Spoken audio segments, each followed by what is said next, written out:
Hello, wellness enthusiasts.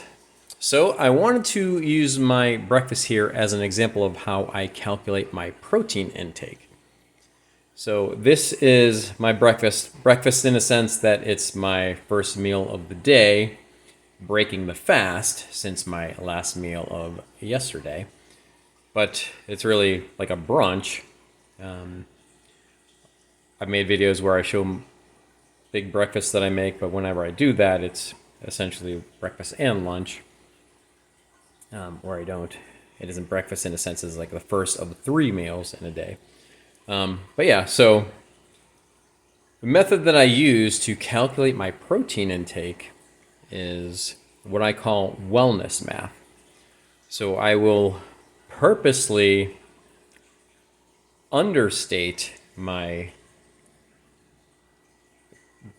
count, where I am a 130-pound dude, so I want to get at least a gram of protein per pound of my body weight. And that is also, I should mention that that would be your target body weight.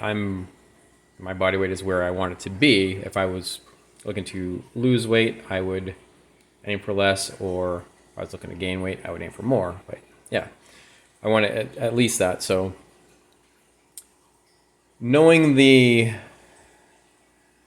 having some degree of knowledge of how many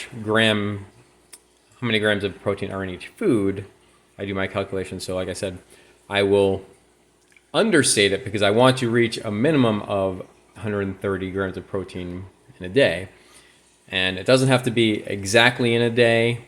If I'm short of that one day, I can go over the next day, but roughly I would say in the course of a week, just take your desired body weight times 7. So I would want to get 910 grams of protein in a week at least. I mean, I would want to get, rather be over than under. So that is the purpose of this. So it's better that way, I think, because the possibility exists that if you could overstate, then you can fall short. Think you are where you want to be, but you could actually be wrong.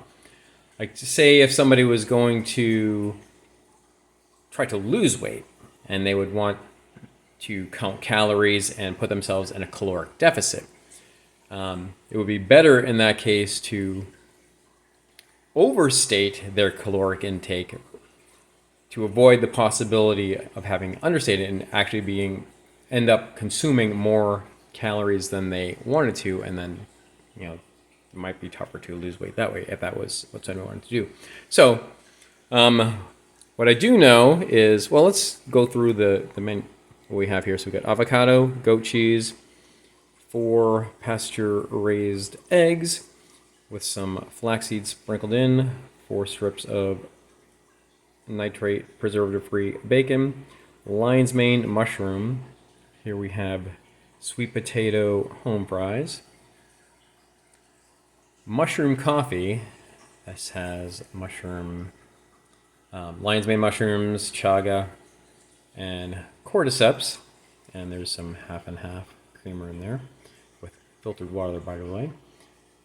Milk, kefir, and this is my juice concoction of beet juice, lemon juice, and lime juice. All right, so with that, what we have here, eggs are 6 grams of protein each. Each strip of bacon is 5 grams. The goat cheese is roughly 5 grams per ounce. The milk is pretty easy. It's a gram per ounce.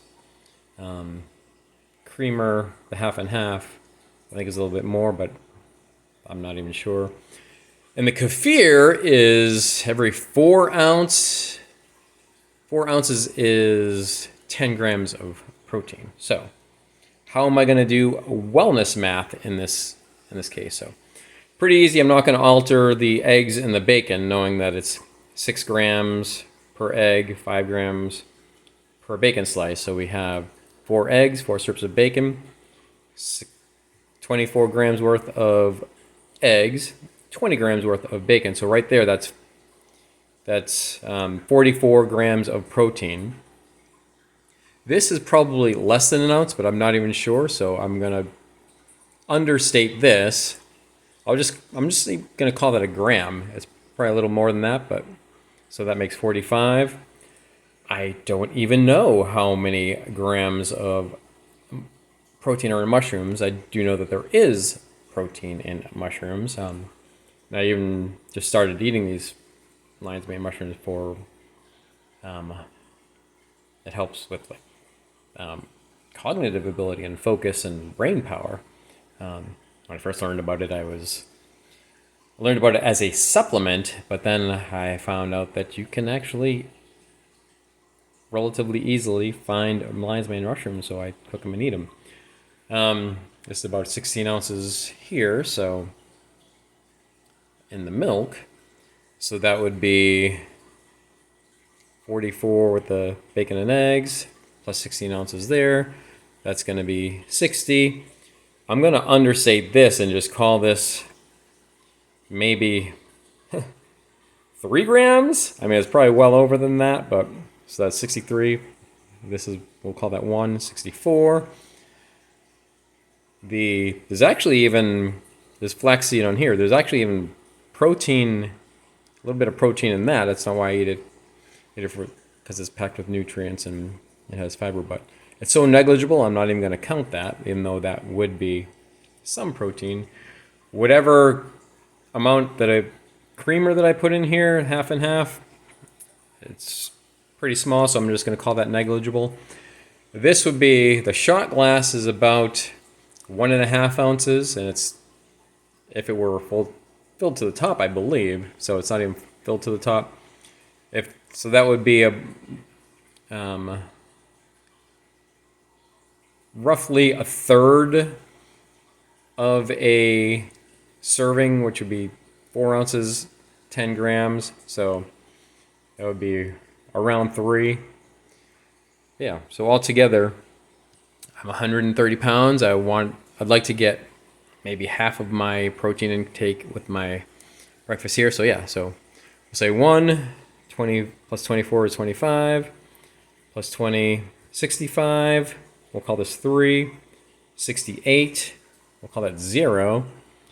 We'll call this 16, so 84 plus 3, 87. And that would leave me with another 43 grams to go the rest of the day. And I already know that I'm planning on having some chicken for dinner.